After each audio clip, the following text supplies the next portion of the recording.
PNKN itu adalah Poros Nasional Kedaulatan Negara yang kita bentuk dalam rangka mengadvokasi masalah pemindahan ibu kota negara ini. Ya, jadi yang pertama kita lakukan adalah mengajukan permohonan uji formil ke Mahkamah Konstitusi, dan itu sudah kita lakukan tanggal 2 Februari yang lalu, tanggal 2 bulan 2 tahun 22.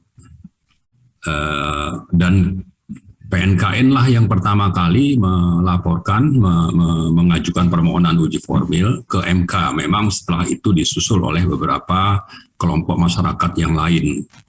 Nah, dalam kita menggugat itu memang ada beberapa nama yang dicantumkan sebagai pemohon. Setelah menunggu sekitar 3 minggu, permohonan itu akhirnya diregistrasi oleh MK pada tanggal 23 Februari. Tapi catatan kami dari PNKN dan untuk diketahui oleh masyarakat bahwa, dan kita juga sudah melakukan protes atas sikap dari MK ini adalah meskipun PNKN mengajukan permohonan lebih dahulu, tapi dalam memberikan nomor registrasi perkara, kita dilangkahi ya, didahului oleh 3 atau 4 pemohon lain. Meskipun mereka datang belakangan. Jadi nomor kita itu, nomor perkara kita itu akhirnya dapat nomor 25. Mestinya kita ada di nomor 21 atau 22. Kenapa? Karena kita mengajukan permohonan lebih dahulu. Nah, apa yang menjadi penyebab ini sudah kita protes dengan surat terbuka kepada MK, tapi ada kecurigaan memang kita ini coba untuk dihambat, dihalang-halangi supaya perkaranya bisa dimundur-mundurkan. Lalu pada saat yang bersamaan berbagai peraturan, apakah itu Perpres, PP, mungkin juga Kerpres itu bisa diterbitkan oleh pemerintah. Nah, kita memang berspekulasi untuk menyikapi ini, tapi di sisi lain kita memang mengalami sendiri perlakuan dari MK ini. Jadi karena itu kita menyatakan proses terbuka, kita memperkirakan ada moral hazard, silakan MK untuk mengklarifikasi. Kemudian yang kedua, kami juga mendapat informasi bahwa sekarang ada gerakan ya dari pembentuk undang-undang untuk coba mempersiapkan setelah membaca permohonan kita itu kelengkapan administratif dan proses untuk mengcounter. Ya, tapi untungnya kita juga punya rekaman ya, foto dan sebagainya, bahwa misalnya dalam proses pembentukan undang-undang itu dikatakan ada 23 agenda, terutama terkait dengan partisipasi publik, ternyata yang terjadi hanya 7.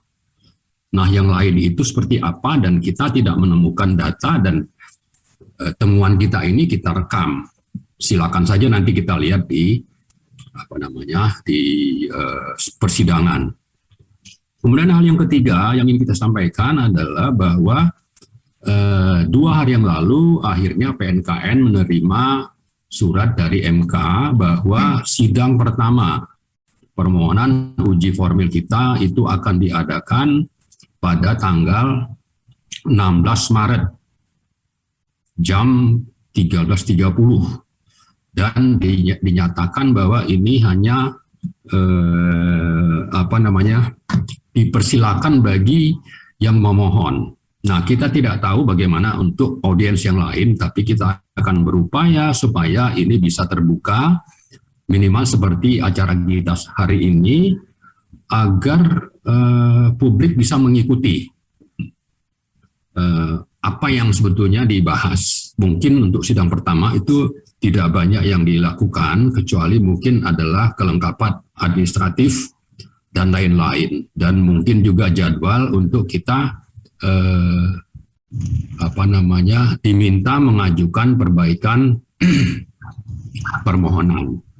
Itu yang keempat. Yang kelima, saya ingin sampaikan bahwa dengan sidang pertama itu nanti biasanya dalam waktu 2 minggu kita sudah harus mengajukan permohonan yang sudah diperbaiki, termasuk menambah daftar pemohon. Karena itulah ada beberapa dari anggota PNKN yang sekarang ini dalam proses untuk kita minta tanda tangan surat kuasa. Dengan begitu nanti kita bisa tidak punya masalah terkait administratif untuk digagalkan. Tapi intinya bahwa paling lambat 2 minggu setelah 16 Maret itu perbaikan permohonan baik dalam hal konten gugatan atau permohonan uji formil maupun dalam hal daftar pemohon itu akan kita sampaikan, berikut juga nanti tanda tangan surat kuasanya. Nah, yang terakhir yang ingin saya sampaikan adalah bahwa kita sudah mengalami sendiri bagaimana undang-undang IKN ini dibentuk dengan melanggar berbagai aturan, dan itu dalam permohonan kita dicantumkan minimal kita menyebutkan ada 5 pelanggaran. Nah, saya tidak akan membahas itu satu persatu. Saya hanya ingin mengingatkan bahwa pemerintah ini kita melihat semakin otoriter, semakin semena-mena, dan 2 hari yang lalu kita mencatat bahwa pemerintah sudah mengangkat kepala otorita IKN baru, ya, Pak Bambang dan Pak Doni. Nah, padahal kalau memang kita mengikuti aturan, ya mestinya kan ini salah satu poin dari sisi material yang pantas digugat adalah bahwa yang namanya daerah itu menurut pasal 18 Undang-Undang Dasar itu proses pemilihan ketua atau kepala atau gubernurnya itu harus melalui pemilu, dan di sana juga harus ada DPRD, dan ini kelihatannya tidak dipedulikan oleh pemerintah. Itu satu hal. Tapi di sisi lain bahwa ini kan masih dalam proses, ada gugatan yang masuk. Nah, mestinya kan ini bisa ditunda misalnya. Tapi ya karena memang sifatnya itu adalah semakin otoriter untuk menghalalkan untuk mencapai target dengan menghalalkan segala cara, maka rasanya itu tidak perlu menjadi keheranan bagi kita. Karena itu yang terakhir yang ingin dihimbau dan diharapkan oleh PNKN adalah supaya rakyat, ya kita semua sebagai warga negara, kalau kita memang tidak peduli, kita peduli dengan berbagai pelanggaran ini, maka mari kita sama-sama melakukan advokasi perlawanan. Nah, salah satu yang diharapkan oleh PNKN adalah kita, baik itu perorangan atau organisasi, itu segera mempersiapkan diri untuk mengajukan permohonan uji formil sebagai pihak terkait. Ya, jadi karena itu apakah berkelompok dalam 2-3 orang, lalu format untuk pihak terkait ini sudah kami siapkan, tinggal mengisikan nama, kemudian nanti sedikit tambahan di akhir itu mungkin 1-2 kalimat, lalu ditandatangani dengan kopi KTP, lalu dikirimkan ke MK. Dan bisa diinfokan ke kita bahwa siapa dari mana itu sudah mengajukan permohonan sebagai pihak terkait. Nah, karena itulah ini salah satu kesempatan bagi PNKN untuk menyampaikan rencana ini supaya rakyat dari seluruh Indonesia, terserah dari Bandung misalnya dengan anggota 5 orang, dari Bogor, dari Surabaya, dari Makassar, dari Medan dan seterusnya, berkelompok-kelompok saja lalu menyebutkan merujuk kepada perkara nomor 25 / PUU 2022 yang sudah diberikan nomor perkaranya kepada PNKN sebagai perkara yang dirujuk oleh pihak-pihak terkait ini untuk dengan begitu perlawanan masyarakat di seluruh negeri ini bisa menggema. Dan dalam hal ini permohonan oleh pihak terkait itu dijamin oleh undang-undang. MK tidak boleh mengabaikan seandainya ada permohonan dari pihak-pihak terkait. Nah, untuk lebih detail nanti kita bisa mendiskusikan ini pada forum tertentu, tapi sebagai awal dari rencana ini nanti kami akan mengupload teks dari permohonan pihak terkait itu. Yang kedua, nanti juga akan disampaikan link di mana format dari permohonan pihak terkait itu bisa di-download untuk diisi dengan beberapa orang, lalu ditandatangani, lalu dikirim ke MK. Jadi intinya bahwa pertama PNKN menyampaikan status, kemudian yang kedua PNKN menghimbau kita semua untuk ikut berpartisipasi kalau memang kita peduli dengan masalah yang sedang dihadapi oleh rakyat ya, melalui sikap otoriter yang dijalankan oleh pemerintah. Maka mari kita sama-sama melakukan perlawanan, kita melakukan pengajuan permohonan sebagai pihak terkait untuk perkara nomor 25 tahun 2022. Saya mau kasih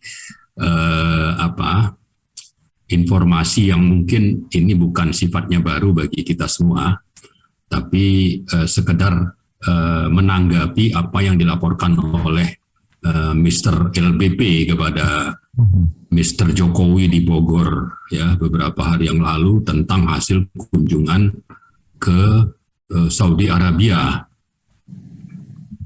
berkunjung ke MBD ya, bahwa kita perlu mengingatkan mayoritas fasilitas yang akan dibangun di IKN baru itu adalah objek vital nasional. Karena itu tidak pada tempatnya untuk diajak pembangunannya secara bersama dengan swasta. Itu sudah menjadi masalah besar ya.